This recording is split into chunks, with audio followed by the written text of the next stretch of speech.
की मानने गए थे कि चेलों की मानने गए थे?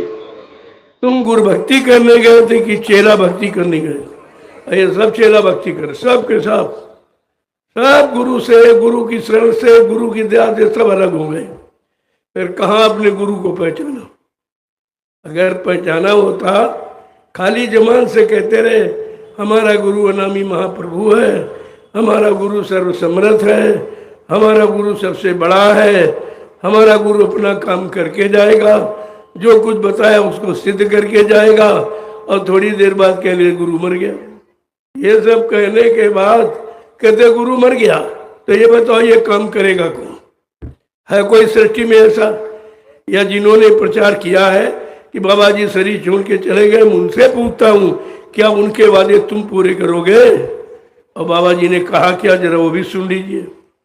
कहा था बच्चा, मैं परिवर्तन करने आया हूं, परिवर्तन करके ही जाऊंगा। कोई माई का लाल हमें इस परिवर्तन से न रोक। फिर भी आपकी समझ में आया कि हमारा गुरु कितना महान है, कितना सर्वशक्तिमान है, जो सारी सृष्टि को चैलेंज कर रहा कि मेरा काम आज तक किसी ने न किया है और मुझको न कोई रोक सकता हूं। दूसरा वादा क्या कहा? सुन लीजिए, सारी संख्या निकल जाएगी तुम्हारी। जो भ्रमित हो, इधर उधर समय खराब कर रहे हो, अन्य मिलने वाला कहीं कुछ नहीं है। दूसरा क्या कहा था? मैं कलयुग का इतिहास बनाने आया हूं, ऐसा इतिहास बनाऊंगा जो भूते न भविष्यते, सतयुग त्रेता द्वापर के लोग अपने अपने युग का इतिहास पढ़ना भूल जाएंगे। मैं इसी भारत भूमि पर ऐसा चमत्कार करके दिखाऊंगा जिसको हिंदुस्तानी नहीं सारा विश्व नमस्कार करेगा। तीसरा क्या कहा था कि बच्चा मैं कलयुग को भगाऊंगा, मैं सज्जू को लाऊंगा, सबको न्याय सुरक्षा रोजी रोटी की व्यवस्था करूंगा, मैं गाय गरीबी से आपको मुक्त करूंगा, सबकी जीवात्माओं को जगाऊंगा, परमात्मा से मिलाऊंगा। अगर ये काम करके न दिखा दूं तो इस बाबा को बाबा मत कहना। ये कितनी बड़ी सच्चाई गुरु की थी।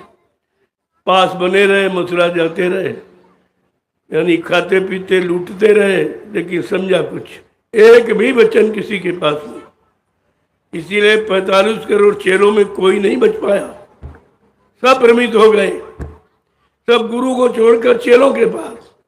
अरे गुरु पार करेगा कि चेला पार करेगा? अगर चेला पार करता तो गुरु को आने की क्या जरूरत थी?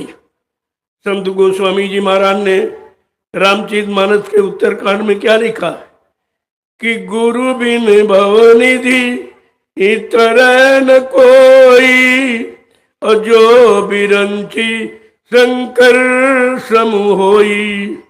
कहा ब्रह्मा विष्णु महादेव के समान कोई धनवान बलवान कीर्तिमान यशमान क्यों न बन जाए, लेकिन ये भवसागर बगैर समय के सदगुरु के कोई पार नहीं कर सकता।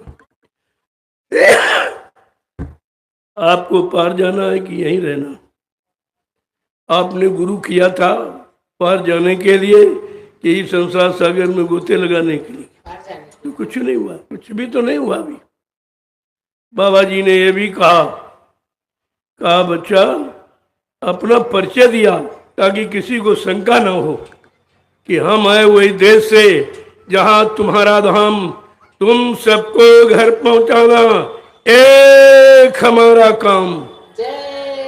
कहा मेरा सृष्टि में आने का एक ही काम है कि बूटी भूली भटकी जीवात्माओं को घर पहुंचाना। बाबा जी कहते हम घर पहुंचाएंगे, यहाँ चेलों ने पहले ही पहुंचा दिया। चेलों ने बाबा जी को पहले ही पहुंचा दिया। उन्होंने कहा बच्चा मैं घर पहुंचाने आया हूं, और जब तक घर नहीं पहुंचा लूंगा इस मानव शरीर को छोड़ के जाने वाला नहीं हूं। फिर आपने कैसे बुला दिया? अपने गुरु को झूठा मान लिया। अरे गुरु संत के बारे में क्या लिखा? संत बचन पलटत नहीं, पलट जात ब्रह्मांड। चाहे ब्रह्म अपनी ब्रह्मांड की रचना में तब्दीली बदलाव क्यों न कर दे, लेकिन संत जो कहेंगे वो करके दिखाएंगे। संतों की जबान दस्तावेज होती है, जिसे अकाट सत्य आप कहते हो। फिर भी आप भूल गए। दूसरा वचन क्या कहा? नाव लगाई शब्द की गुरु ने, चढ़ बैठे कोई शोर। कहा मैंने नाम की नौका लगा दी है तुम्हारी जीवात्मा को भवसागर से पार ले जाने के लिए। विश्वास के साथ मेरी नाम की नौका पर बैठ जाओ, मैं तुमको तुम्हारे घर पहुंचा दूं। क्या ऐसा और किसी ने कहा है? कहीं पढ़ा लिखा है तुमने? ये हमदर्दी किसी ने जताई है? तुम्हारे पास कुछ भी नहीं है। तीसरा वचन क्या कहा बाबा जी ने? भव सागर भरमो नहीं, ये प्रताप हमार, निश्चय करके मान ले तो तुरंत उतारू पार। केवल मान ले, जान ले, पहचान ले, मैं तुरंत तेरी जीवात्मा को भवसागर के पार ले जाऊंगा। ऐसा किसी ने नहीं कहा। इस कलयुग में कबीर साहब से लेकर हजारों संत आए, लेकिन ये वादा किसी का नहीं है। नामदान दिया, जुक्ति दी, कहा भजन करो, सेवा करो, सत्संग करो, ये तो कहा, लेकिन ये नहीं कहा कि मैं तुम्हारी जीवात्मा को जब तक जगह के घर नहीं पहुंचा लूंगा, मैं इस मानव शरीर को छोड़ जाने वाला नहीं।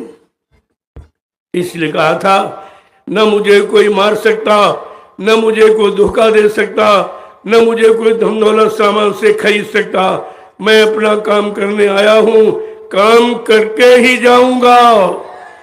अगर जरूरत पड़ी अपने काम को पूरा करने के लिए तो इसी शरीर में 400 वर्ष तक रहूंगा और काम करके जाऊंगा। क्या प्रेमियों 400 वर्ष पूरा हो गए जो कह रहे हो बाबा जी चले गए? अभी तो 127 वर्ष, इस समय 127 वर्ष की उम्र बाबा जी की है और वादा किया 400 वर्ष का। क्या 400 वर्ष निकल गए जो कहते हो बाबा जी चले गए? क्या उनको आपने झूठ बोलना? अपने गुरु को, अपने गुरु का अपमान करते हो। इसकी कितनी बड़ी सजा है। धर्मशास्त्रों के पन्ने पलट के देखा कभी? जय जन गुरु पर निंदा कर रही, ते चमगादुर हव भवत रही। जो गुरु की निंदा करता है, गुरु को झूठ बोलने वाला, उदा वादा खिलाफी करने वाला, दगेबाजी से वाले सिद्ध करता, वो मानो चमगादड़ की योनि में जन्म लेता है। क्या तुम सब लोग इसी योनि में जाने की तैयारी कर रहे हो?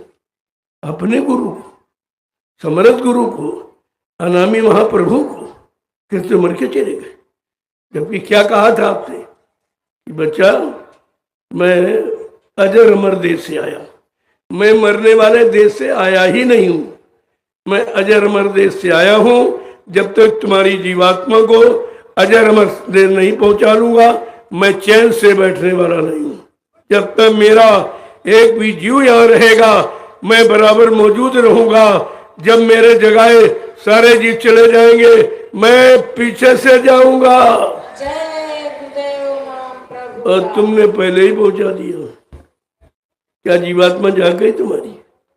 जो कह रहे हो चली गई, फिर जगाएगा कौन? ये भी तो प्रश्न है। आखिरकार कौन जगाएगा? तो मैं आपसे ये सब पूछने आया हूं, ताकि आप ये न कहो भाई किसी ने पूछा नहीं, हम भूल गए थे, किसी ने बताया नहीं। ये तो मालिक की दया हो गई, ये दोबारा आपको मौका मिल गया। नहीं, पुराने इतिहास पढ़िए हर युग के। हिरण्यकशिप को एक बार समझाया गया, नहीं माना तो मार काट खरियान कर दिया। रावण को एक बार समझाया गया, नहीं माना गया तो विनाश हो गया।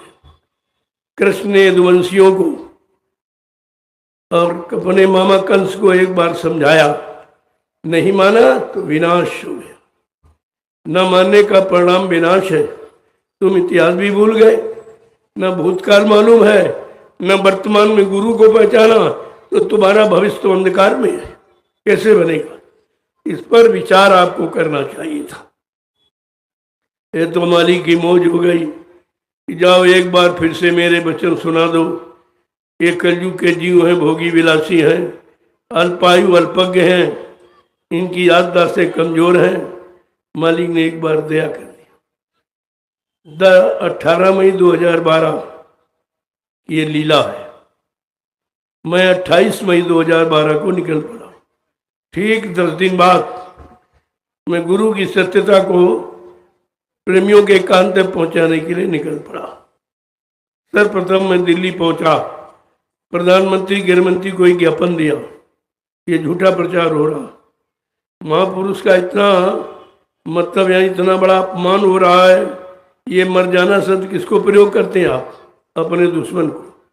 तेरा बाप मर जा, तेरा भाई मर जा, तेरे पति मर जा, तेरी पत्नी मर जा, लेकिन तुमने अपने गुरु के लिए शब्द प्रयोग किया।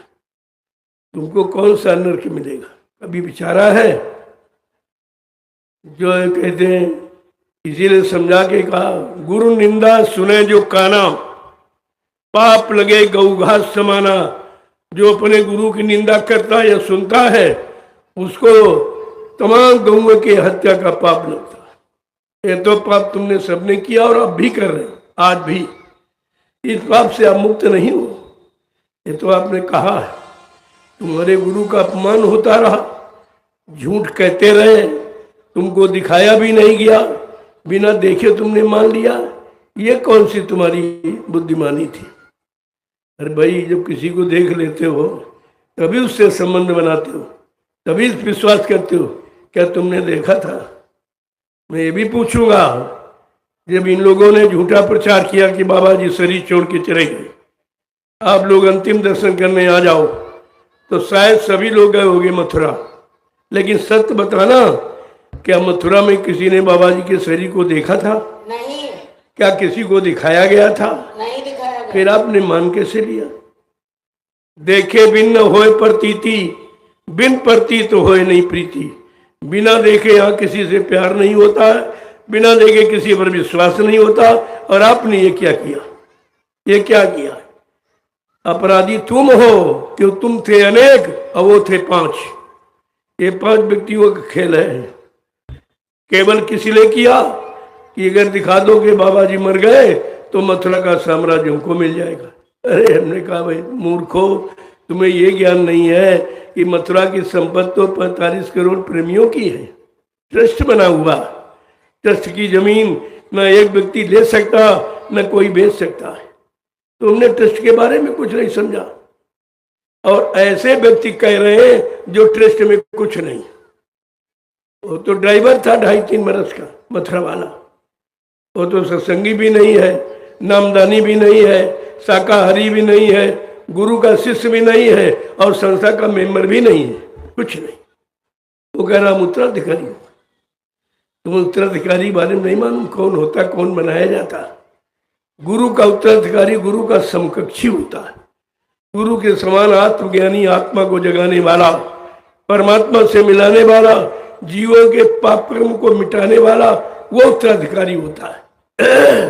तुमने शराबी को उत्तराधिकारी मान लिया। ये कौन सी तुम्हारी बुद्धिमानी है?